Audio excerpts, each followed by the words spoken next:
Welcome back to Planet Doug Behind the Scenes for Monday, November 10th, 2025. It's about 10:30 in the morning. I'm at the Raja Boat Hotel here in the Chowkit district of Kuala Lumpur. And the main thing that I wanted to talk about this morning is more in the way of an announcement. I was going to write this down and just post it to Patreon, post it to YouTube, etc. But I thought, hey, why not tell the story as a video? So that is what I'm doing. So the main point is that I just booked a flight out of Malaysia, and I had to do that because my visa is expiring. In fact, my visa expires this week on Thursday. So I had to leave Malaysia before Thursday, go somewhere else, and of course, in theory, fingers crossed, hopefully come back into Malaysia with a 90-day social visit pass, a fresh visa, as it were, and then I can finally get on my bicycle and go for a tour around Malaysia during the monsoon season. So we'll see how all that works out. So yeah, I had to leave Malaysia, and I had a lot of thoughts about this. My original plan was to go get my bicycle in Port Dickson, and then I was just going to ride down the coast to Malacca, Johor Bahru, and then I'd be in Johor Bahru around the time my visa is expiring, and then I would cross the border into Singapore and then come back into Malaysia. That seemed like the easiest thing to do, and that's what I was sort of working towards. But then I had a lot of opportunities here in Kuala Lumpur, some people that I've gotten to know, things I was able to do. So I kept extending my stay in KL by 2 more days, then 3 more days, then 2 more days.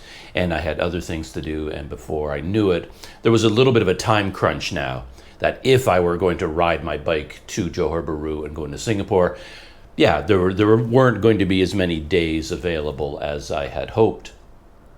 Particularly if I wanted to spend like a week in Malacca, things like that along the way. And then I had another issue, which turned out to be the key factor in this, which is that I got a new passport. So I have the passport, my old passport is the one that I entered Malaysia on. So my entry stamp is in my old passport, and that passport is now canceled. It has canceled stamped on every page. The corner has been cut off. It is a invalid travel document, and I can't use it anymore. So I have to exit Malaysia using my new passport.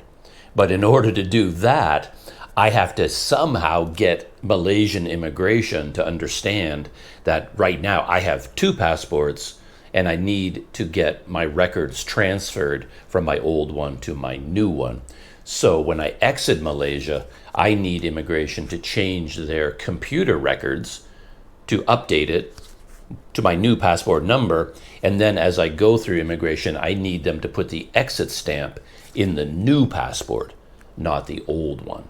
So there's a little bit of a bureaucratic issue hanging over my head. And I started looking into this and doing research, and I heard a lot of stories. Well, not a lot of stories. I started hearing some stories that people doing this, going into Singapore, ran into trouble. They still managed to get it done, I think, but it wasn't easy, mainly because it's a land border crossing, Malaysia into Singapore, and it's an extremely busy one. Commuters by the thousands, maybe by the tens of thousands, I don't know, pour across that border in both directions every day. So it's highly automated, highly there's like they're built to handle a huge flow. And like you can even get on a bus here in Kuala Lumpur that takes you all the way into Singapore. So you basically buy a bus ticket to Singapore, and the bus pulls in at immigration at the border. Everybody gets off the bus, goes into immigration, then they come out of immigration, and meanwhile the bus has passed the border, and you all pile into the same bus, and then it takes you into downtown Singapore. And that seems like it would be the easiest thing to do. However, I would get into trouble because it would take longer for me. I can't just go zip through the normal system. I can't use the auto gate, for example. I can't just scan my passport, be done in 2 minutes, and then get back on the bus. I'm going to have to find someone in immigration who knows about how to do this. They're going to pull me out of line. They're going to take me to a special office. They're going to take me somewhere, and they're going to have to sit down. I don't know. And what I found out is that if you go through the border crossing into Singapore, it could be problematic because they're not accustomed to handling this sort of thing. And yeah, I've crossed that border a few times in my life, so I know what it's like. And I just don't know. I was trying to visualize how it would work out, that there you are, a foreigner trying to cross, and then you're going up to the immigration counter, and then you say to the guy, oh, I have 2 passports. And you've got like 150 people behind you in line. Everybody wants to zoom through, and he's looking at you, and there's like, he may or may not know what you're talking about, and he's got to call, and it could turn into a big deal. So I have no confidence that the Singapore border crossing was the best way to go. And then I was still thinking about doing the Singapore thing. And actually I met up with a Planet Doug subscriber for dinner. And we went out for dinner, and we were talking, exchanging stories about our travel plans, things that. And I was talking about this story, and this man that I met said, well, why don't you just go to immigration here in KL, get it taken care of in advance? And then he put that idea in my head, and it just seemed like, yeah, that probably is the best thing to do. Like, why wait until you're at the border? If I want to go to Singapore, yeah, I should go to an immigration office in KL, find the foreigner desk, the foreigner office, the office that deals with tourism issues. And then, yeah, I've got a few days. Why don't I do that? And it just seemed like, okay, that's what a normal person would do. So why don't I just be a normal person and I will go do that? So I now had to figure out, okay, where to go. I'm starting from scratch with this. I have no idea what to do. I've never done anything like this before. And I thought, okay, let's start from the beginning. And I start doing all my research. And I find out that there is a Malaysian immigration office not that far away from here, from Chao Kit. So I made plans to go there in the morning. Okay, we're heading into a Planet Doug story here. So like, brace yourself. This is my life, day after day after day. So I figured out where this immigration office was, and it turned out I could get there by monorail and by LRT, and then a short walk. So I made plans to go there. I found out when they're open, made sure everything was cool, got up at the crack of dawn so that I could get there really, really early, so to avoid crowds and have lots of time. I don't like time pressure, causes a lot of stress in my life. So hop on the monorail, get onto the LRT, go like 4 or 5 stops on the LRT. I get out, checking Google Maps all the time, and I arrive at this place, a big like shopping mall and bus station, I think. And then as far as I knew, there was an immigration office, a large one, there. So I got there, went up to the information desk at the entrance to this shopping center, and there were men in like very elaborate uniforms there. I don't know who they were. They looked more elaborate than security guards or information people. But anyway, they said, yeah, first floor, immigration. So I hop in the elevator, I go up there. It's a big, big office, very familiar to me from immigration offices all around the world. Just a long series of windows, and each window has a person behind it with a number above them. And you can take a number, you tell someone what you're there to do, and you take a number, you wait your turn, and then you start going through the windows. First go to window 2, pay a fee, whatever you need to do, go to window 5, get the form, fill out the form, go to window 7 to get the signature, go back to window 8 to get the stamp, then you go to window 9. There's a procedure. You just get sucked into the procedure and you follow the steps. I've done it so many times in my life. But in this case, I went in and I didn't know what window to go to. I went to the machine to get a number, but the machine didn't make any sense to me. None of the options applied to me. So I went up to the windows are like a whole series of windows where people were waiting for customers. Like nobody was in line for them. So I just kind of made eye contact with all these people. Like, okay, dumb foreigner here, dumb foreigner alert. Is there anybody here who's willing to help me out? So I'm making eye contact. I'm trying to pick my victim, basically. And there were, like I said, 4 or 5 windows there. And then all these people were like sort of avoiding eye contact with me. But then they saw I wasn't going to go away. And then they all started pointing to one woman. Like nobody wanted to deal with me because of, dealing with a foreigner, the language barrier, all these issues.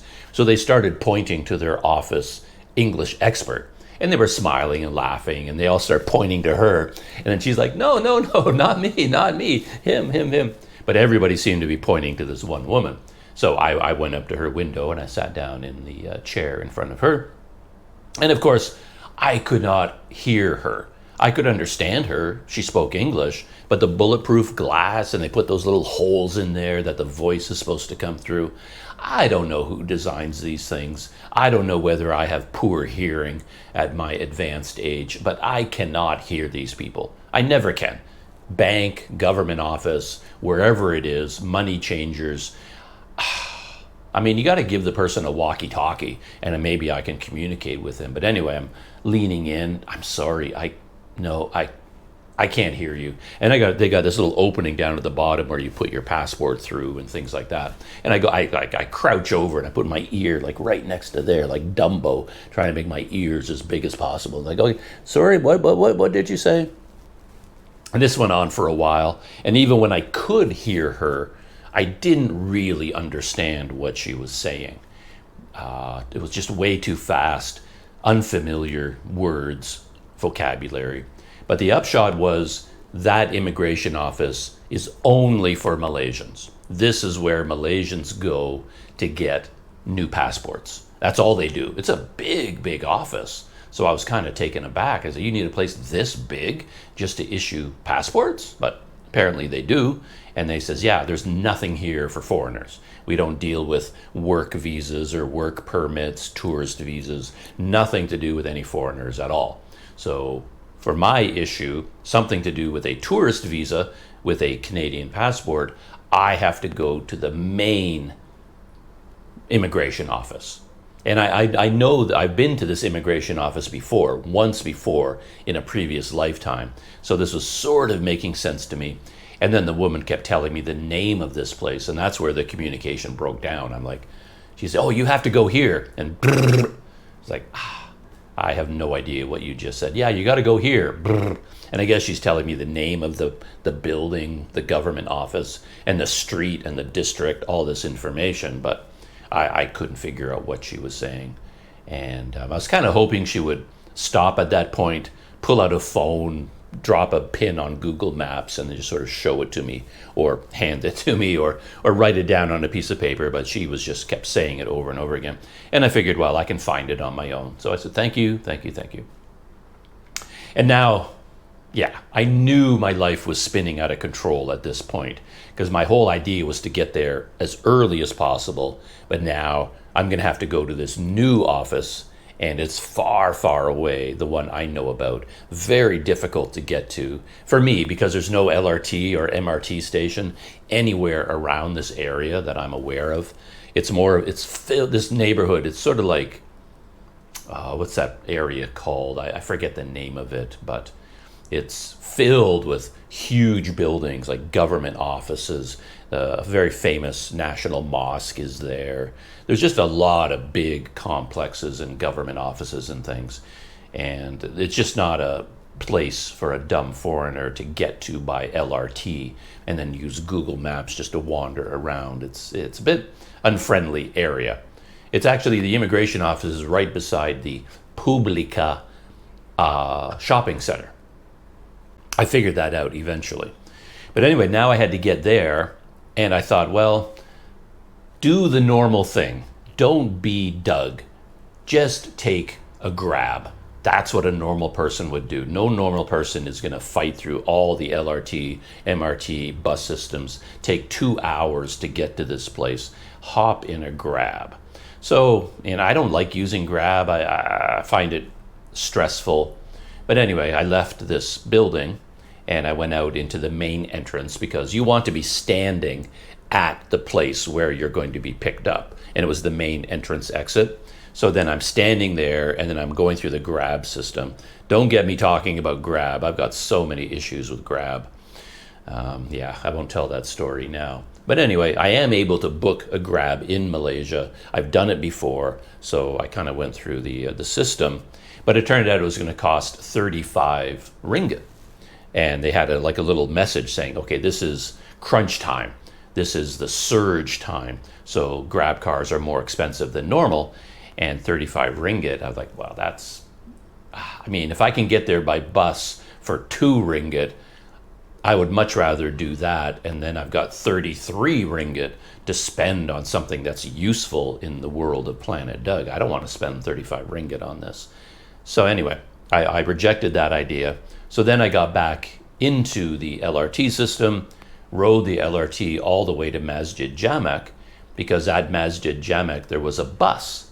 Bus 851 had a pickup spot, according to Google Maps, that I could take 851 from Masjid Jamek to Publica, basically near the the way I was looking at it, I could get dropped off on a corner within short walking distance of the immigration office. So that's what I decided to do.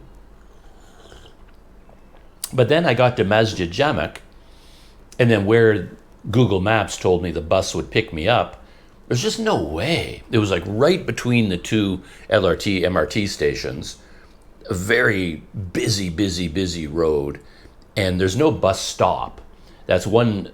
I was shooting video at the time. I don't know whether I'll edit the video and post it because maybe just telling a story is enough. But my one big issue I have with the buses, the Rapid KL buses, is that the bus stops are not well marked. Most of the time, they don't even exist. People just know where they stand at the side of the road. They just learn it over generations of experience. It's like knowledge handed down from mother to daughter, mother to son. Like, okay, this is where you stand for bus 851, but there's no sign, there's no shelter. And then even if you do find an official bus stop, a shelter with a bench that looks like a bus stop, you still don't even know it's a bus stop because there are no signs. There's nothing that says bus 851, bus 8211. There's no information at all. So you're just basically guessing that you're in the right spot. Anyway, I hung out at Masjid Jamek for a while just to watch the buses to see is there a spot on this road where the buses zoom over to the side and pick people up, but none of them did. I never saw bus 851, but I saw a bunch of buses go by and they just went zoom, zoom. No bus was stopping in that area, which made sense because it's very congested. There's no way buses are picking people up in that exact spot. So I went back to Google Maps and I saw that if I walked along the main road, eventually I got to this black dot that looked like an official bus stop for 851. So I thought, okay, I'll just walk up the road until I get to that point, and then I'll wait there if there is a bus stop. So of course now I'm a pedestrian in Kuala Lumpur, which is not a good thing to be. And I started walking along, and the first thing, the sidewalk disappeared. You can either walk out in traffic or go on these long loops because the sidewalk just comes and goes. And then I got to the big roundabouts with the highway systems going off our top, and I had to get across these very busy roundabouts with highway systems, and there are pretty much no pedestrian crossings at all. In this one spot, I actually found a little piece of one, but then, it's very hard to get across these roundabouts as a pedestrian. I made it all the way across. I got confused. I went in the wrong direction. I went up the wrong, how you go around a roundabout and there's all these roads branching off, and I was a little bit flustered. I wasn't thinking clearly. And then I just accidentally picked the wrong one and I walked up the wrong road and I got to a bus stop. So I'm at this bus stop and I thought, oh, I'm at the bus stop. But there were no signs of any kind, and I'm waiting for the bus. I shot some video there for another video project I was working on. And then I'm waiting, and then I thought, I better double check So then I got out Google Maps and I was like, I am at a bus stop, but I'm on the wrong road. I'm at the wrong bus stop. So then I had to turn around and go all the way back to this roundabout, navigate to another road. And there just happened to be a big demonstration going on because the corporate headquarters for Malaysia's national bank is right there. And I guess there's some sort of a dispute between the bank and the union, employees union, and the union was demonstrating that day, and there were police everywhere. And I don't know, 200, 250 people there demonstrating. They all had their union t-shirts on, the flags, and they're all megaphone. They're chanting and waving their signs and their flags. And that was kind of fun. I shot some video of all that, trying to hide my camera from the police because I didn't want to give the impression that I was some kind of a rabble-rousing journalist out there to cause trouble, right? I didn't want to get tear-gassed or hit with a water hose or something. So I had to fight my way through all the police barricades, fight my way through all the demonstrators, kind of filming surreptitiously a little bit. And I get through them, and then I get to another bus stop. And again, there's no signs of any kind. But according to Google Maps, 851 did stop there. And then, lo and behold, from a distance, I mean, when you get older, this is another issue in life, I find, because you have to wave down the buses for the most part, right? I remember running into this in Korea decades ago, the first time I came to Asia, basically, to live here. And I had to take a lot of buses there when I was teaching English. And the buses in Korea, man, back in those days, they'd go like 100 million miles an hour. You see the bus coming, and you have to figure out whether that's your bus or not, and then just start waving like a madman. Because if you don't start doing jumping jacks and waving, that bus just, it'll blow right by you. They're not waiting around. But then, so you have to see the bus number from like a kilometer away. You have to have the eyes of a hawk. And, oh, bus 851. Okay, that's mine. And then you start waving. But if you wait until the numbers are clear and in focus, it's too late. It's like, finally, I see 851, but by then the bus is like 50 meters away by the time I can make it out with my poor eyes. And then, zoom, the bus will go by. I had that experience in Korea all the time. But here with bus 851, I took a chance. From a distance, I'm like squinting, like George Costanza, I'm like squinting and trying to bring the bus number into focus. And I kind of was like, oh, maybe, I think it looks like I think that's 851. And I just started waving. I said, well, if it's the wrong bus, no problem. The poor bus driver is just going to have to slow down. And then I'll tell him, no, sorry. But it turned out it was 851. Got on the bus, used the power of touch and go, ding, got a seat there. And then I just started tracking where the bus was going using Google Maps. And then I got into a little bit of trouble because I'd picked out where I wanted to get off the bus because immigration was here and the bus had to do this weird dipsy doodle and it looked like it was going to stop here and then it would be a short walk to immigration. So as we got close to there, I went up to the front of the bus to tell the bus driver. I pushed the button and then I went up to the front and I said, can I get off at the next stop? And then he said, well, where are you going? And I said, I'm going to immigration. And he says, oh, okay, no, not here. Last stop. You have to go to the last stop. So I was like, well, I think I want to get off here. But then he just said, no, you don't get off here. I will show you where to get off. So I'm like, okay, friendly bus driver.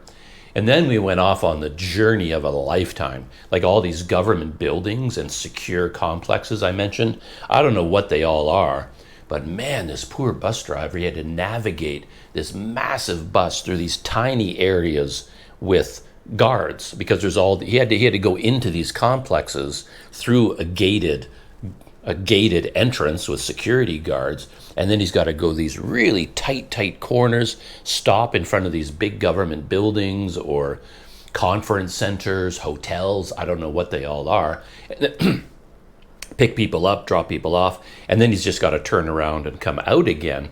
And of course, people had parked in the bus stop areas, people are double parked, people are triple parked. Couldn't imagine being this bus driver, living this life, trying to drive that bus every single day on that route. Because we went into one complex, a maze of turns and things. We come out, then we go on this long loop into another complex, another, and I'm thinking this bus, because immigration is here, and by this time we're like way over here, and I'm like, man, I hope this bus starts turning left and starts coming back around, because we're heading to Penang here. I mean, we're on our way out of KL. It's like, where is this bus going? That's what it felt like to me. And but eventually we finally got to one corner, and instead of turning right into another complex, the bus driver turned left. And I was like, oh, okay, oh, thank goodness, I think we're going to now start turning around and heading back to where I needed to go. And eventually we did, and then the bus driver stopped in front of Publica. And then when I saw Publica, kind of a light bulb went off, and I went, oh yeah, I remember Publica, because I used to go there because they had a camping store there, and it was right beside immigration. And I remember going there by bus years and years and years ago, because I had to go to immigration for another reason way back then. And I was like, oh, now I remember this. But it was a different bus back then. And I didn't, until I saw Publica, I didn't make the connection. I didn't have this memory of doing this in before. If I had the memory of that, it probably would have been a lot easier, and I would have looked for buses to Publica or Publica. If I'm saying poo when I should be saying pa, who knows, Publica. I have a vague memory of people saying Publica. It's a big shopping center and things like that. So anyway, the bus driver dropped me off there, and then I started walking towards what I had on my Google Maps as immigration. And then things really spun out of control, because I found myself on the edges of this massive complex with a 20-foot cement wall, and I couldn't find the entrance. Like, it was like, how do I get in? It was a fortress from the outside. It looked like I'd have to get a grappling thing, and climb up this wall to get in. And I'm walking around and around and around, and I was like, where is the front of this thing? Like, it does not look like a very friendly building. And eventually I came across one small door, just a tiny doorway in this giant wall. It was like the wall from Game of Thrones, for Pete's sake. And I thought, well, there's an entrance, and I see some stairs going up. So I thought, well, that gets me in anyway. So I go through this little door, and I go up through these stairs just covered in cigarette butts, covered in coffee cups and cans, because all the people going to this government office and employees, they come out there for a smoke break. So everybody would sit on the steps there, a convenient place to hide and have a cigarette and have a drink, I guess. So I made it to the top, and then I'm outside this massive building, like a set of buildings. It was like a complex. I still don't see an entrance. There's no entrance of any kind that makes sense to me as, okay, this is the entrance to immigration. I hadn't seen any signs of any kind that made sense to me.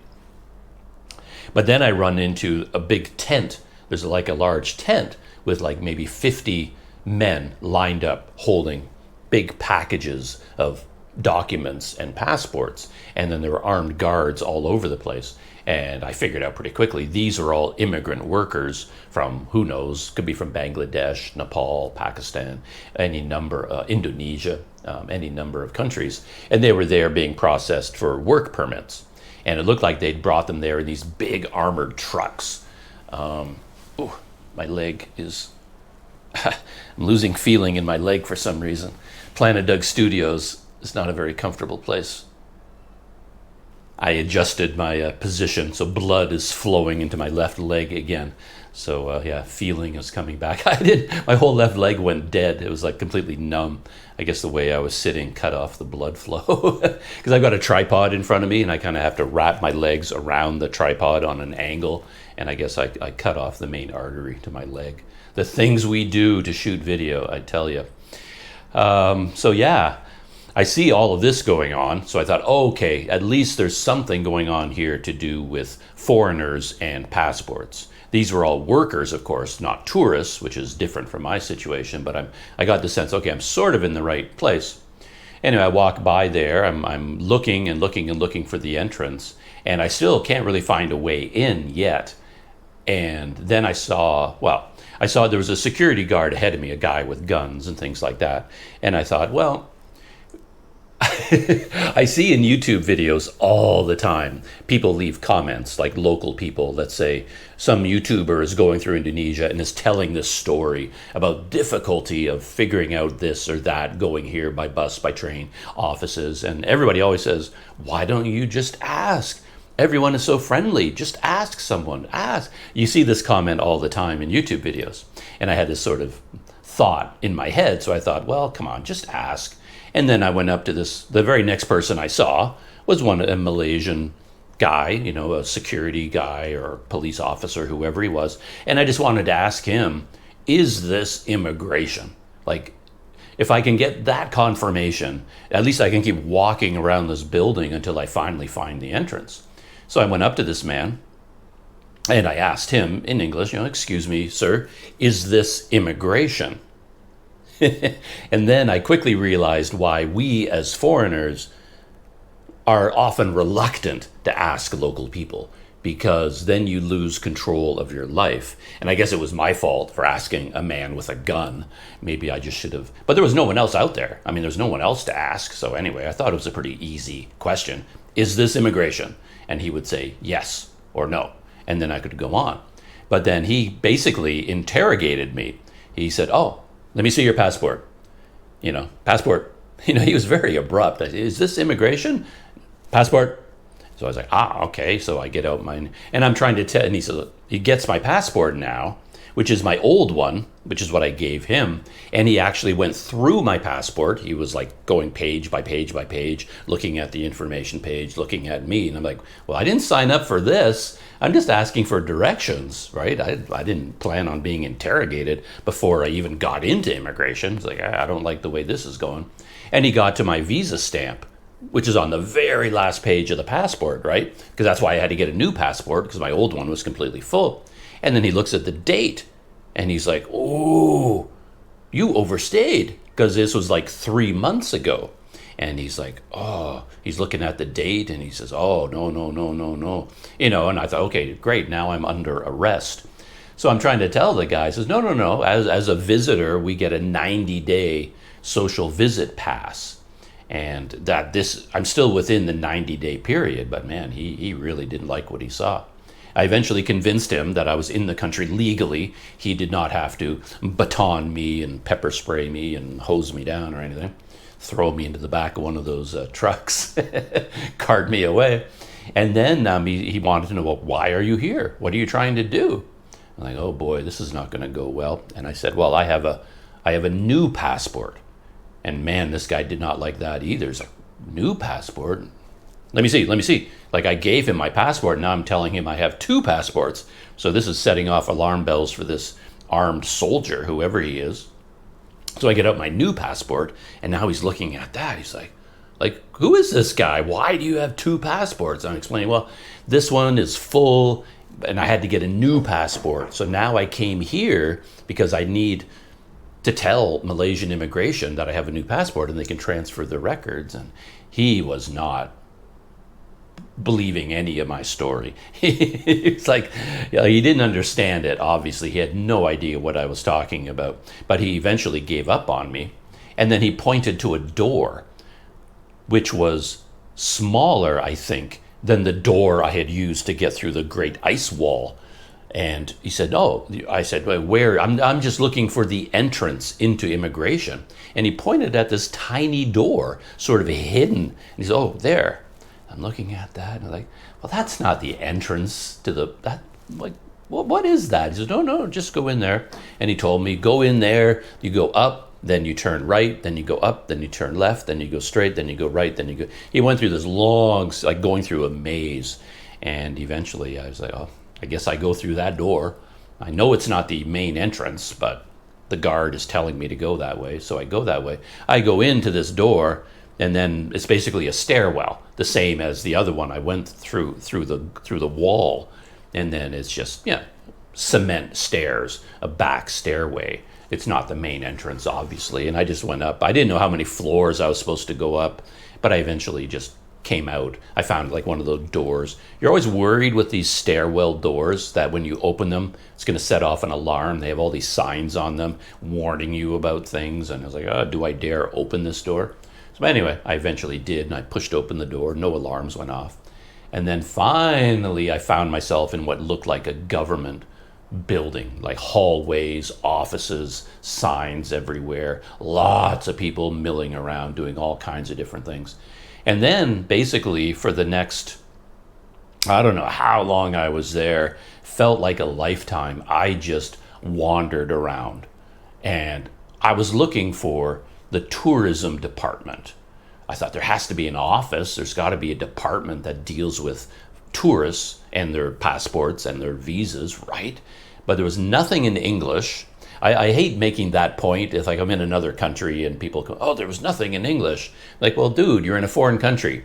Why should you expect your language to be everywhere?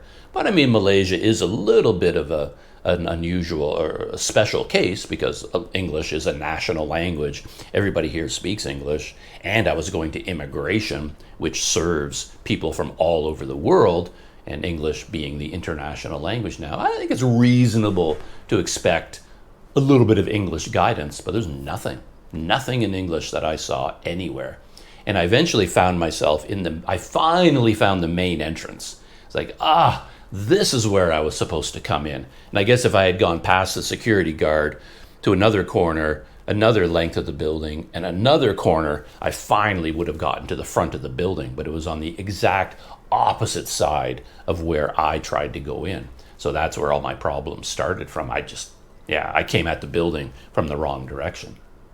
So now I'm in the main entrance and there's a big information desk. And I'm thinking, okay, finally I can get some guidance. But of course, I live on Planet Doug. And on Planet Doug, when there is an information desk, it's not staffed. There's nobody there. And it wasn't just unstaffed. I got close to it, I was looking to see if anybody was hiding around the corner or sitting on a little stool somewhere. But clearly it is never staffed. It was just junk was piled up everywhere. There was nothing back there. It was just covered in dust and dirt and piles of stuff. So clearly it's a big one, like the whole front entrance. It was a big circular information desk, but there was nobody there.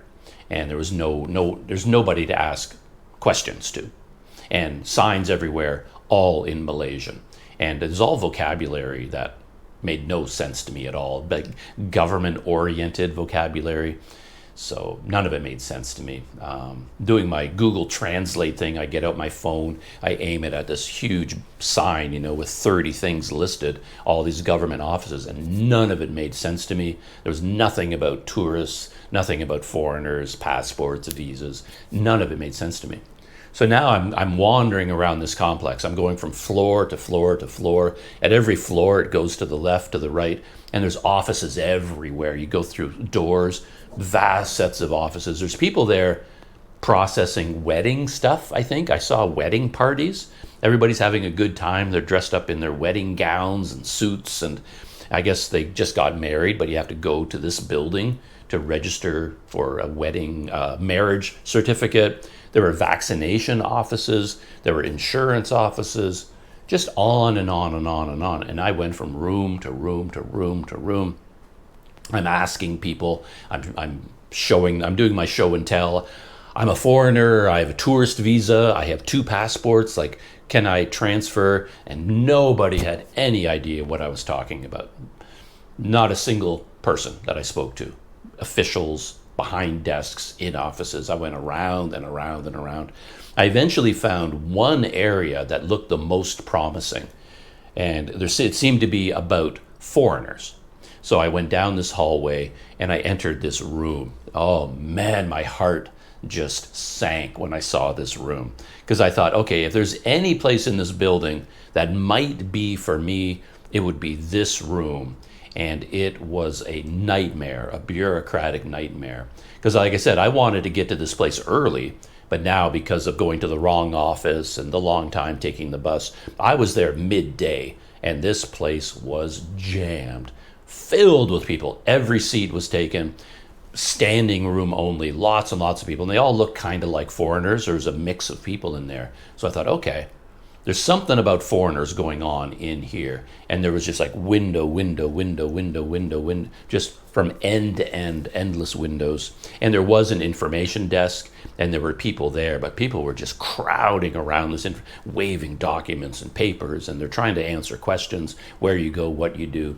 And I waited my turn, got to the front. People are trying to push me out of the way, put their papers in front of mine, but I finally explained to this woman what I'm trying to do, and she said, "Oh, no," and she's like waving me away. You can't do that here. That doesn't make any sense to me. I don't know what you're trying to say. No, get out of here. And I gave up.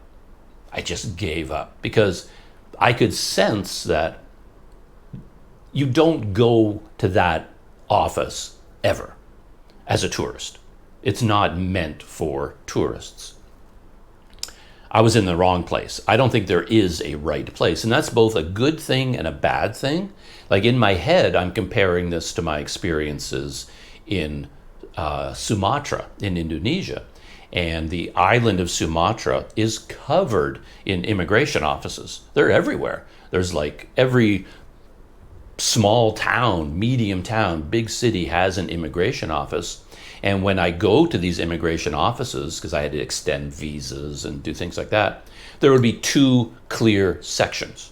You walk in through the front gate, everybody is friendly, everyone's really nice, everybody's happy, greet you, oh, welcome. There was no threat of being arrested by the guard as I'm asking a simple question. And then it becomes very clear. You tell them, oh, like I'm a foreigner. Oh, so this is for Indonesians. Here is the foreigner section. And then you go around the corner and there's like a big door with a sign, foreigners, tourist visas, whatever the language is. And recently in Indonesia, they've had this push to be nicer to tourists, to kind of streamline the visa process, make it friendlier, more efficient. They keep changing the system in Indonesia, which can be incredibly frustrating, but they have this government movement to be nicer about this. So when you walk into one of these places, it's so clearly marked. It's a friendly place. It's a welcoming place. There's a coffee station. They get you coffee. They get you tea. There's cold water. And then there's a very clear distinction between, okay, this is where Indonesians go to get their passports, and here is the foreigner tourism office. And it has a completely different vibe. And then there's you sit down and you tell them what you need to do, and oh, here are the documents, please fill out this form. It's all very, very nice. You run into bureaucratic snafus, like I've done my share of telling stories about Indonesian immigration, where sometimes you go to one of these small regional offices, they understand the rules differently than other offices. So I went to extend a tourist visa one time, which is supposed to be a very simple process. But then that office, for some reason, they insisted I had to get a sponsor for a tourist visa extension. And I knew I didn't have to. For a 30-day visa on arrival, you don't need a sponsor. That's completely 100% the truth. Yet in this office, they made up their own rules. And they said, no, you need a sponsor. So, I told that whole story in a video before. So I have had my issues in Indonesia. But there's a very clear office for foreigners, tourist visas. There's a distinction. And I thought maybe in this massive government building in Kuala Lumpur, maybe there's a little corner somewhere for tourist visas. And maybe there's like one person in there who sits at a desk all day long doing nothing, because no foreigner would ever come out to this building. And maybe if I show up and I knock on the door, they'll go, welcome. But I could not find that office. If it exists, and I had the idea that even if I found the place, like maybe in this giant room that was so jammed with people, maybe one of those windows, if I managed to wait 2 hours, finally get to that window and show them 2 passports, can you transfer? Maybe I would find the right window, but I'm pretty sure it would take the entire day to finally work through all of this. And I had this vision of endless problems So after all of this, after the woman had information there telling me, no, no, no, no, no, not here, not here, not here, I thought, okay, nah, give up. I did my best. I'm done. So whatever, like if I go to the Singapore border crossing with 2 passports, whatever happens there can't be worse than what's going to happen here. So I just decided to give up. And I left. On my way out, I went out through the main entrance, and then I saw a huge sign up on the top of the building, and I took Google Translate, and it said Ministry of the Interior. So like it wasn't even an immigration office per se. It was the Ministry of the Interior, and who knows how many things that ministry handles. A lot of things, I imagine. So immigration would be just a tiny piece of what they do. And if they handle anything to do with a tourist visa, I couldn't find it. It was just, it was so crazy. I absolutely just gave up. Maybe had I kept pushing, spent more hours there, I could have finally gotten it done. But I thought, nah, I've invested enough time. I've had my adventure for the day, and I don't need any more. And I just left. Went back to the same bus station at Publica, and bus 851 was sitting there waiting for me, and I just hopped on 851, zoomed back to Masjid Jamek, and then came back to the Raja Boat Hotel to tell you this story. This is actually a few days ago, so it's an older story by now. But yeah, what a crazy experience that was. Yeah. So anyway, I was going to say that's a good thing and a bad thing. So it's a bad thing in the sense that as a tourist visiting Malaysia, going to the immigration department as listed on Google Maps doesn't do you any good at all. That's the bad thing. The good thing is, well, the reason that doesn't exist is that in Malaysia, foreigners never need to do this. They never have any problems, because Malaysia is very generous with their social visit pass. 99% of the people in the world can just show up at the airport, 90 days, welcome to Malaysia. And then they have their holiday, they go backpacking, they do whatever they're going to do in Malaysia, and then they leave. So they don't have to extend it, they never have any problems or issues. So the good thing is that Malaysia doesn't have 50 immigration offices dedicated to foreign tourists, because foreign tourists never have any problems. Normal tourists. Planet Doug, we have problems. But the average person coming to Malaysia on a holiday, they never need an immigration office. They don't need to go to one. So Malaysia doesn't have any. So that's what I mean by that's a good thing. That's in Malaysia's favor. Indonesia, they have all these immigration offices dedicated to foreigners, because foreigners there we have to apply for our visa, and then we've got to go there to get our fingerprints taken and our picture taken, and then we've got to fill out the form. If you want an extension, in the old days you have to go there 3 times, and you got to go to banks, get forms, come back. I mean, it's a whole procedure. So Indonesia makes it so difficult to go there as a tourist. They need all of these offices, and they need them to be as streamlined and as friendly as possible. Malaysia generally doesn't need them, and that's why they don't have them. So that's what I mean by it's a good thing on Malaysia's side. So I'm going to make another cup of coffee, and then I'll tell the story about the rest of the story.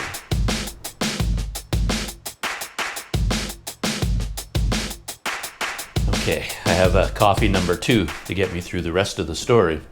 So basically, I gave up on getting my passport problem solved before I leave the country. So that brought me all the way back to thinking about, well, do I really want to go to Singapore? And I sort of sat down and thought it through, and I decided that if there is another option, no, I don't really want to face that Singapore border crossing with my passport issue. I had this feeling, and you should, one thing I've learned in life is don't ignore your feelings. Like, don't ignore those little alarm bells that go off. They're usually connected to something real.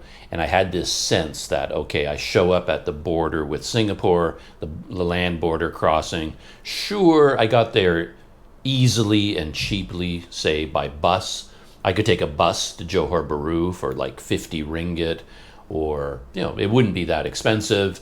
And then you can just go to the border. But I just have this feeling like something's going to go wrong with my 2 passport situation.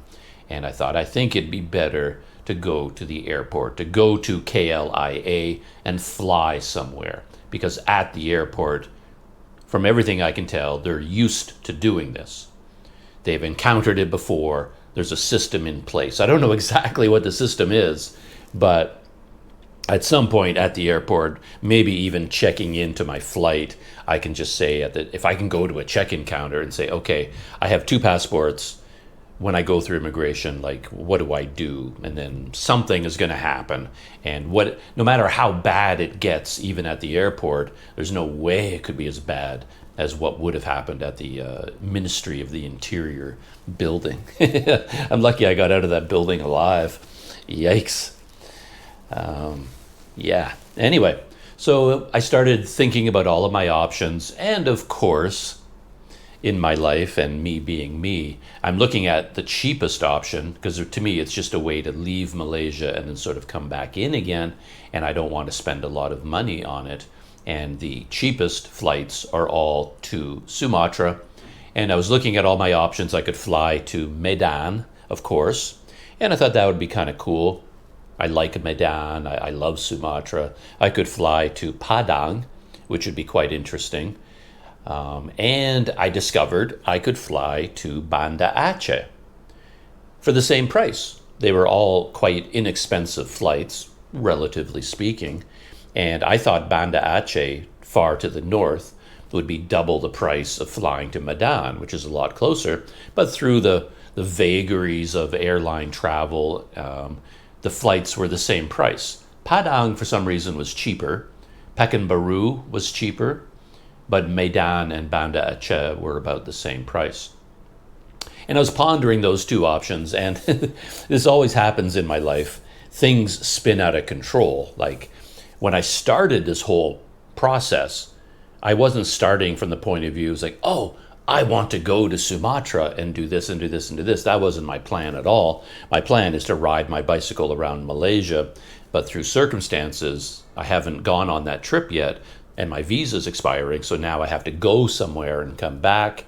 But then my brain starts ticking over. It's like, well, if you've gone to all the trouble of flying to Medan, paying for a tourist visa, and you have 30 days, well, you might as well take advantage of them. Because in my world, visas are the ultimate currency. They're as important to me as oxygen. And if somebody gives me a 30-day visa for their country, I want to maximize, I want to use up all of the 30 days. Like if I go there and just stay for 3 days and fly back again, I feel like I'm leaving money on the table. Because to me, tourist visas are money, more important than money. But anyway, so I started thinking, wow, I'm in Medan. How can I turn that into a really interesting experience, not just for me, but for Planet Doug viewers?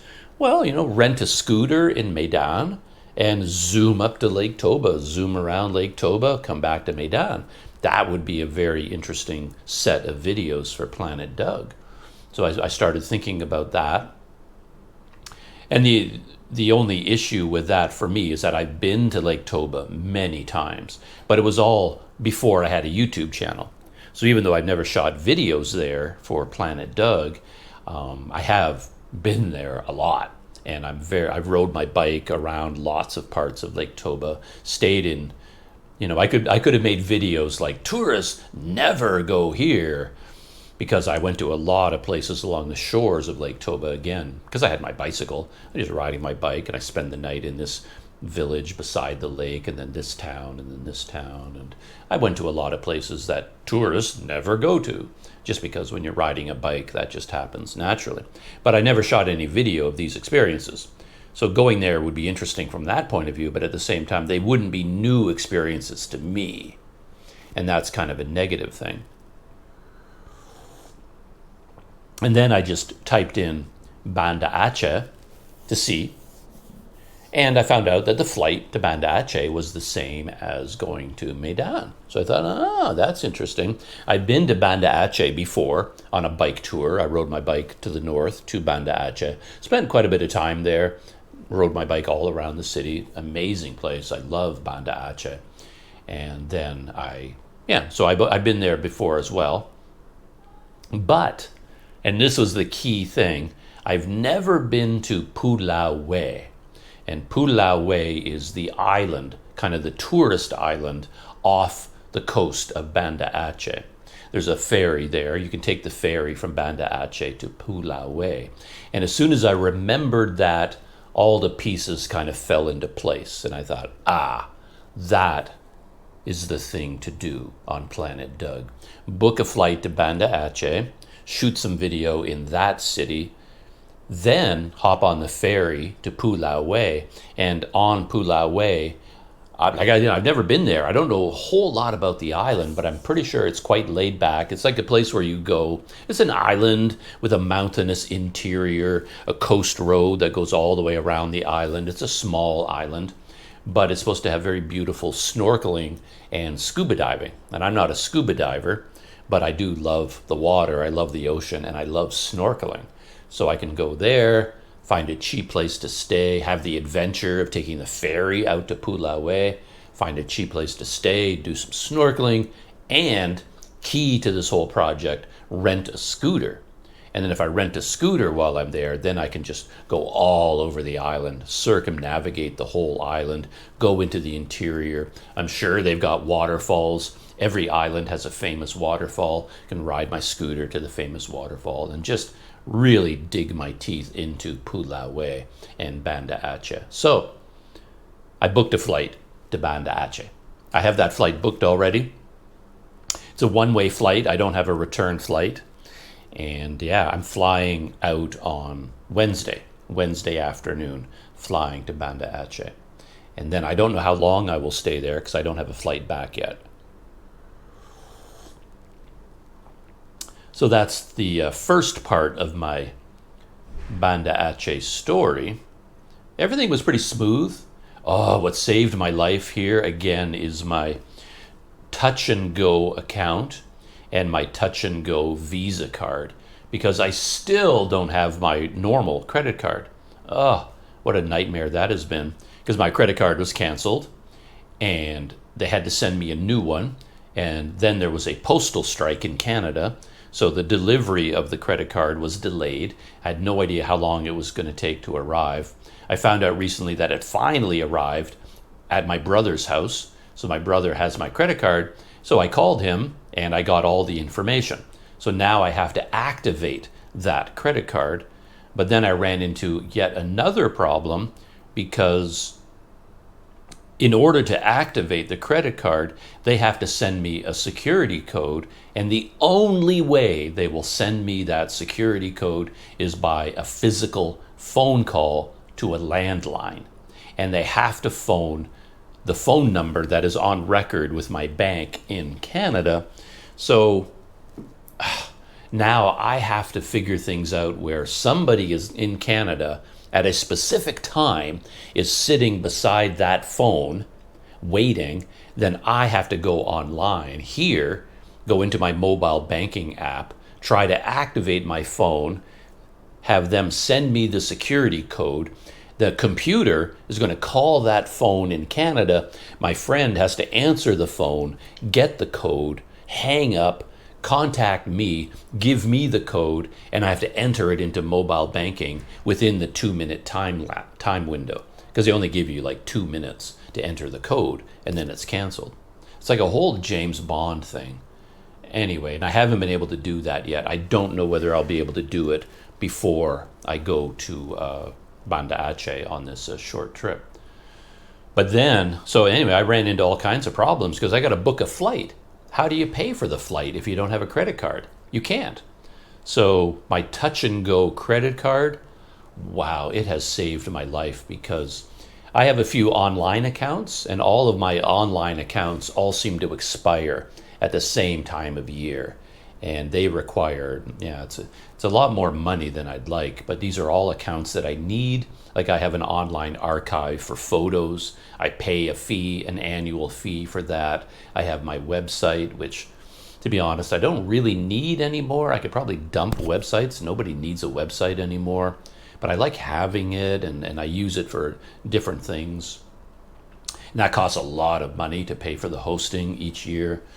So all these bills came, boom, boom, boom, boom, boom. I got this flood of emails threatening to turn off everything. We have to cancel your web hosting and your website account because payment failed. All these payments are automatic online. They all get charged to this credit card, and the credit card was canceled, and I haven't been able to activate it. So I was getting all these like past due notices. If you don't pay by this date, we're canceling, we're deleting your account if you don't pay. It was like such a nightmare. But then I got the Touch and Go credit card, and that's basically saved my life. So I used my Touch and Go Visa card to pay for my flight to Banda Aceh, and that payment is deducted from my Touch and Go eWallet. It's like, what a lifesaver, an absolute lifesaver. I'm not sure what would have happened right now if I hadn't stumbled across this idea that I could get a Touch and Go Visa card. Because it works. It's not a true Visa card. You can't buy something and then just charge it to your card and maintain a credit card balance and pay it off each month. You have to have money in your Touch and Go e-wallet equivalent to the charge, and it's sucked out automatically. So anyway, that saved my life. So I paid for the flight. That was done.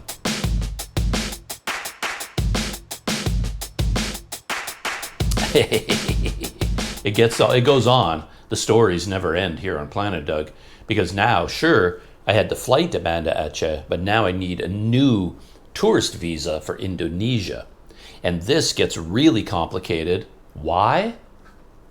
New passport. I have an account with Indonesian immigration, but as far as I understand it, as far as I can make out, you can't change your passport number.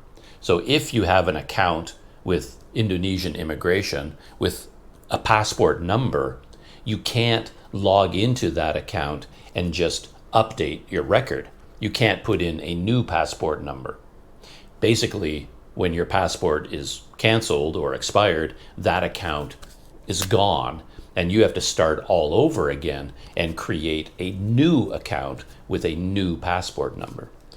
But as I discovered, because I've been trying to do this over the last few days, it gets very complicated because the immigration computer systems for Indonesia are very, very sensitive. And if they sense anything wrong, it fails. And they won't tell you why it fails. It just says, no, fail. And then you're just stuck wondering. And it turns out that, okay, I started to make a new immigration account with my new passport number. I'm going through the steps, and then it just says failed because you've got a new passport number, but to go with that new passport number, you need a new email address. Because the first time I just entered my email address, but the computer recognized that email address was connected to my old account. I was like, okay. It took me a long time to figure that out because it failed. It's like, it thinks this email account has already been used, so I can't use it again. I have to come up with a new email account. So I tried to sign up with a new email address, failed. I could not get it done, and I couldn't figure out why. Why? Phone number. I guess at some point I had entered my Malaysian phone number in my immigration record, whether it was through the online account or through getting a visa extension, and then the computer system detected that that phone number was linked to another account. So I had to come up with a new phone number to put into my new account. So you have to have a new passport number, new email address, new phone number, everything has to be brand new and fresh. So I eventually figured that out. And then I ran into problems because the Indonesian website is very finicky when it comes to uploads. you have to upload a photocopy of your passport information page. So I did that. I took a picture of my new information page, and then they have a list online, all the requirements, all the things that you have to be careful about. So like if you're holding your passport and then you take a picture of it and your finger is on the edge of the passport, it's rejected. You can't have anything in there. And then you can't be smiling. Like if you upload a photo, you can't have any facial expression, and it has to be the perfect dimensions, your shoulder and your face. They have very rigid requirements. And if your upload of your photo or your passport doesn't fit all of the requirements, it's rejected. But they don't tell you why it's rejected. You just have to guess. So you just end up uploading copy after copy after copy. Try this, try that, try that, try this. And they all, in my case, this time they all got rejected. And it turns out the problem was the new Canadian passport is drowning in security features. It's crazy how, like, the holograms, there's just hologram after hologram after hologram. And if your picture of your passport, if it has the slightest reflection, it's rejected. So I took a picture and I thought it looked really good. I took a picture and I thought, okay, I had the right dimensions, the right size, the right pixel count. Everything was perfect. I uploaded it and it just said rejected. And it said, please upload a valid passport. That was the error message. I thought, what the heck? Please upload a valid passport. And I thought, oh boy, this could be bad news. Because I thought maybe the photo, there's a problem with the photo, but the message was telling me that, okay, that passport is not valid. And I thought, oh man, what's, like, the passport number is invalid, the dates, they don't like it. They weren't telling me that, oh, the photo is too big or too small, or your finger was in the photo, or there's a shadow on the page. They just said, it's an invalid passport. So that confused me, so I had to figure all of that out. And then I eventually thought, well, maybe there's a reflection that it doesn't like. And I was looking at my photo, and from a certain angle, it's like, yeah, maybe that they think is a reflection, because there are so many holograms. Even if you don't get a reflection, the hologram, like the security feature, looks like a reflection. The new page, of course, I don't want to show anything on my passport, but this is the information page. And it's not like a piece of paper anymore. There are so many levels and layers to this, so many security features. It's a thick piece of plastic. It's not even a paper page anymore. It's like a thick, hear that? It's a thick piece of plastic because it has so much depth to it. And then every time you take a picture, it looks like there's a reflection. So last night I was working on this until, I don't even know what time at night I finally completed this whole process. I took picture after picture after picture, like here in my room, trying to hold my passport in my phone and, okay, get this angle, get rid of that reflection. Didn't work. This. It was such a complicated, long process. I took so many copies. And I eventually got one, and I uploaded it, and it went through. I was so happy. I finally got one that the Indonesian computer system would accept. And then I got one of my photo that it would accept. But then you're not even done yet, because for the Indonesian system, you have to upload a JPEG and a PDF. And I kept getting things rejected, and I finally had to, anyway, I went through this whole system, and I finally got an upload that was acceptable of my passport and my photo. So I was finally able to open an account. That's all I did. I hadn't even applied for a visa yet. All I had done was open a new account with my new passport number, new email address, new phone number, new everything. Finally got that done late last night, and I was so tired. I was so frustrated. I was so stressed out. I didn't dare apply for a visa. I thought, okay, let's just go to bed, try to sleep, get all this out of my mind. Let's get some rest. And in the morning, first thing in the morning, I'll apply for my new 30-day visa on arrival. And I didn't absolutely have to do this because, like right now, my plan is not to be in Sumatra a long time. So I could fly to Banda Aceh and get my 30-day visa on arrival at the airport. There's an office there. But that system is now outdated. They expect you to apply online.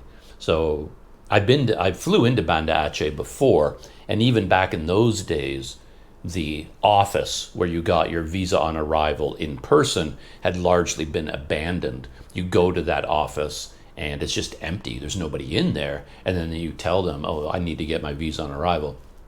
They have to go find the guy. He comes, unlocks the office, goes in. And then when you do that, they took a hard look at you. Banda Aceh is a little bit more serious than other entry points in Sumatra. And then if you do it in person, now they want, okay, let's see your flight out of the country. Let's examine it. Where are you staying? Let's see your hotel reservation. They really want to confirm everything. So even though I could go and just pay in cash at the airport, I didn't want to risk the hardcore interrogation. So I thought, let's get the online version, because when you get the online visa, then you can extend it online, right? So I wanted to keep that option open for just in case. Yeah, I do love Sumatra, so we'll see. So anyway, just this morning, before I started recording this, I fired up my laptop and then I went back into my account, signed in, and I was like, oh, thank goodness it worked, because I thought overnight maybe that account would have gotten deleted or red flagged or something because of all the problems I faced. But it was still there. I was able to log in using my new email address, all that kind of stuff, my new password. And then I went through the steps of applying for the visa. And I've done this enough times that I kind of know what I'm doing. There's a lot of tricks to the whole system. I'm thinking about making a whole video about it for behind the scenes, just to show all the little gotchas. You have to be careful about that. And I went through the whole system very carefully because I know what I'm doing now. It went pretty smoothly. Of course, you've got to upload a flight out of the country. I had that prepared. You have to enter an address of where you're staying in Indonesia. And a lot of people freak out over this because they don't know where they're staying yet. They haven't booked a hotel yet. But, you just put in the name of a hotel where you might be staying, and then you put that in. And I filled out everything very, very carefully. And one gotcha with the Indonesian system, it's really strange, is that you open an account which has all your information, and then you go to the next stage to apply for a visa. And the reason you open an account is because it auto-fills all the information that you input. And then you have to double check it, but it gets everything wrong. Like my new passport, the expiry date had a completely wrong expiry date. It's like the computers just fill it out randomly. So you have to be very careful that the system auto-fills everything for you, but then you have to go through it point by point by point and confirm that the autofill worked properly. And in this case, my new passport expiry date was completely wrong. And no, the issue date was wrong. The expiry date was right, but the issue date was completely wrong. So I had to make sure that was correct. And then when you get to the end, payment isn't automatic with the Indonesian system. That's another issue people struggle with. You finish applying, and then it says something, you expect it now to go to the payment page, but it doesn't happen. It just says, your application has been accepted. Thank you very much. Oh, phone call. Phone call is over.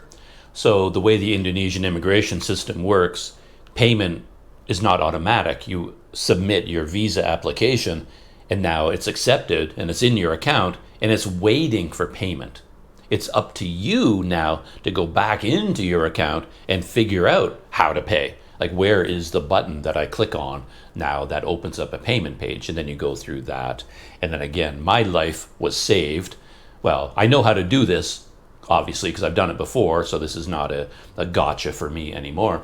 But then, of course, when I did have to pay, you have to pay with a credit card, and Touch and Go, the power of Touch and Go came to my rescue once more. It's like $25 US, 500,000 Indonesian rupiah for a 30-day visa. And so I had to have the equivalent of that in Malaysian ringgit in my eWallet to cover the payment. And then once you know you have that much amount in your eWallet, then you just enter it as a credit card. But then for something like this, something online with a government office, I didn't realize this. It doesn't always happen. But then it told me I have to go into Touch and Go to approve the payment, a security feature. So I was waiting for the payment to go through, and then I realized, oh, they were waiting for me to go into Touch and Go, put in my code, my fingerprint, see the pending payment, and then, oh, okay, like, did you authorize this payment? Was this you? And then if it is you, for security reasons, then you say, yes, that was me. And then the payment went through. I do this thing all the time. I've had so much trouble with anything to do with government visa applications, banks, anything official. Everything seems to go wrong that I'm panic stricken all the time. My heart is racing, it's pounding. And then what I do, especially like even if I go to an ATM to withdraw money, things always go wrong and I'm always worried, I'm always stressed out. So what I do is when I click on payment, this is so ridiculous because I'm not a superstitious person at all. But when I click on payment, I cross my fingers and then I sort of send this message out into the universe like I need luck, give me luck. And I have this mental image. What I try to do, again, trust me, this is super ridiculous. I try to visualize the universe.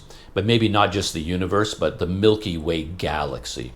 So I have this mental image of the massive Milky Way galaxy swirling around. And I picture our solar system, the planet Earth, like this minuscule, insignificant dot in the middle of this distant spiral arm of the Milky Way galaxy. So tiny, so irrelevant to the scale of the universe. So it kind of puts my problems in perspective. Like here I am, this little organic biological creature on this insignificant world, panic-stricken that his credit card payment is not going to go through. And on the scale of the Milky Way galaxy, how pointless that is, how small, how trivial. So I sort of close my eyes, I cross my fingers, and I imagine the galaxy with Earth there going around. And I think, it just kind of calms me down, and I'm calling on the good fortunes of the universe to help me in my time of need. And please let this, this payment go through. It's just so silly. But I can't help it. I do it all the time now. Even at an ATM, after I hit, withdraw money, I hold on to the ATM and then I try to calm down and summon the powers of the universe to let this thing go through. And in this case, it worked. After I approved the payment on Touch and Go, the payment went through. And this is the amazing thing, which blows my mind. I've done this a couple of times recently. You apply for your 30-day visa on arrival. Payment is accepted. Within 2 seconds, I got the email containing the visa. The visa is approved at lightning speed. So like the speed of light, maybe that's me summoning the powers of the universe where everything is measured in, light speed, that it happens so fast. I know that a friend of mine, Daniel, the YouTuber who's now in Sumatra riding his bicycle, he applied for the C1 visa, which is the 60-day tourist visa, and it can be extended inside Indonesia if you get a sponsor. So he did that. He had to wait like 7 days in total got like 5 business days, but I think it took 7 or 8 days before his visa was finally approved. But if you apply for, in my case, when I apply for the 30-day visa on arrival, I get it within seconds, easily within minutes. I think the last time I did it, I got it within 2 minutes. Payment went through, and I went to make a cup of coffee, and I heard beep, and I looked, oh, I got the visa within 2 minutes. This time, I didn't even have time to get coffee. It was just like instantaneous, within seconds. I got an email, and in the email is a PDF of your visa, and then you download it, and you're all done. So that's good for me because I was worried. I left this to the last minute. This is Monday. My flight is on Wednesday, and I'm just now applying for the visa, which is not a good thing to do. You should do it earlier than this, but it's how things worked out. And if something went wrong, could have been an issue. But yeah, I got the visa within 2 seconds.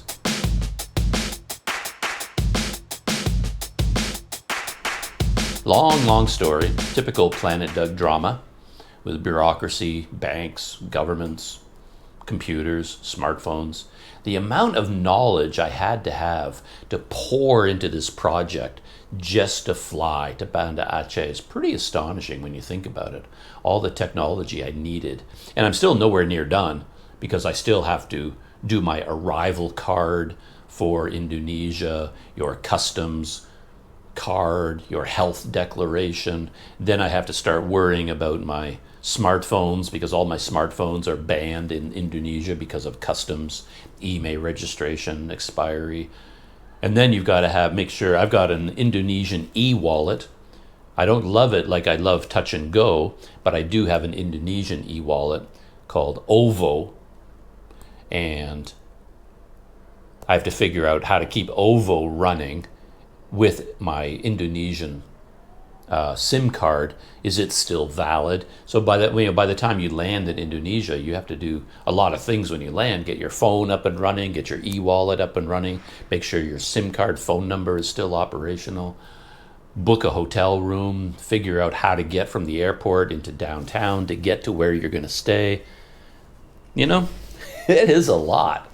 Funny that on a YouTube video, a travel video, you often see people post a video. It's like, wow, Banda Aceh is amazing. And they show you the friendly people, the amazing cafes. They have a real coffee culture in Banda Aceh. You go to Pulau, go snorkeling, have all these adventures.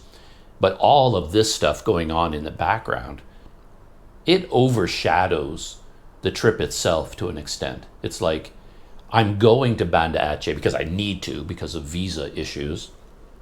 But I'm going there to have an amazing travel experience, new experiences, meet new people, try new food, go new places, have new experiences. That's the heart and soul of what I'm going there to do, and make YouTube videos about all of that. And yet the work you need to do, the logistics, is much bigger than any of that. And if you let it, it can actually expand to such a size that it overwhelms the actual travel experience. There's so much technology involved today that it's kind of crazy. Because I do think about this all the time, because I'm glad to be of my generation, because I've had the experience of both worlds. I lived in the world before the internet, before digital banking, smartphones, digital cameras. I grew up in a world where none of that existed. We couldn't even imagine the way the world is today. It would just be utter fantasy. Yeah, it's even beyond fantasy. So I remember that world where you would go to a travel agent, an office with a human being, and say, I want to go to Banda Aceh. And the travel agent sits on their computer and then says, oh, here's your ticket. And then you fly into Banda Aceh, and you get your visa from the embassy. You have to make a trip to the embassy, wait in line, and then go in and fill out the forms and pay in cash. And then you have the visa stamped. Or you can just show up. Quite often you just show up at the border and they just stamp you into the country. Oh, welcome. Here you go. There's no issue for even a visa sometimes back in those days.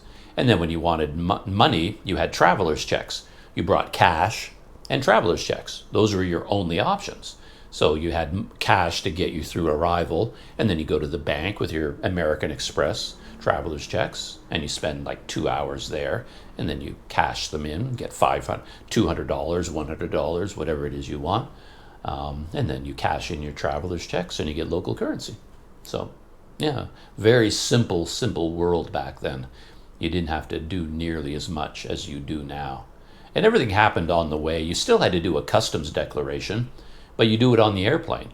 You're sitting on the airplane, and the flight attendant comes and hands you your immigration arrival card and your customs card, and you get your pen, and on the plane you're like trying to fill it out as you're bouncing around. And then as you land, you just hand over these cards to people, and away you go. Hop on the local bus to, for 20 cents, and ride on the local bus to go into downtown. No Grab, no Gojek, no nothing like that. But anyway, I still have a lot more to do. I still have to do the arrival card and the health card and the customs card, and I have to figure out accommodation, and I have to change money. I like to have rupiah in advance. I don't like to land with nothing, because that's a surefire way of getting stuck. And then I guess I'll end this story to talk a little bit about my plans. My plans for Banda Aceh could go in one of two different directions. I could just land in Banda Aceh, spend a few days there, fly back. It's possible. But I'm thinking to make the trip worthwhile, I should at least go to Pulau. So I'll spend time in Banda Aceh, shoot a Planet Doug video or two there, then take the ferry out to Pulau, find some really cheap accommodation there, as cheap as I can find, so I can rent a scooter, and then zoom around the island, have some adventures there. Pulau is done, take the ferry back, fly back to Malaysia, get on my bicycle, and then tour Malaysia. That's option number 2. There is option number 3, which may happen. We'll see what happens, because there is a town in Sumatra, or there's 2 towns actually, that I've always wanted to visit. One is the mountain town of Takengon, which is in the central mountain region, sort of halfway between, or maybe 2/3 of the way from Lake Toba to Banda Aceh. You got the central mountain range, and there's a big lake up there, and there's this town called Takengon right on that lake. It looks like an amazing place, and I've always wanted to go there, so maybe I might treat this like, okay, this is my last trip to Sumatra, so since I'm in Banda Aceh, why don't I pop over to Takengon as well? And then that could be option number 3. So Banda Aceh, Pulau, and then zip to Takengon to check out that town, shoot Planet Doug videos there. These videos are not going to be super popular. They're not going to go viral because nobody has ever heard of Takengon in the world. Nobody's going to be doing searches for, wow, I really want to visit Takengon. It's going to be a hard town to get to. It's way off the beaten track, but we'll see. I may decide to go there as well. So those are my 3 options right now. So that's it. I've got to get going. I've got to get busy. I've got things to do here.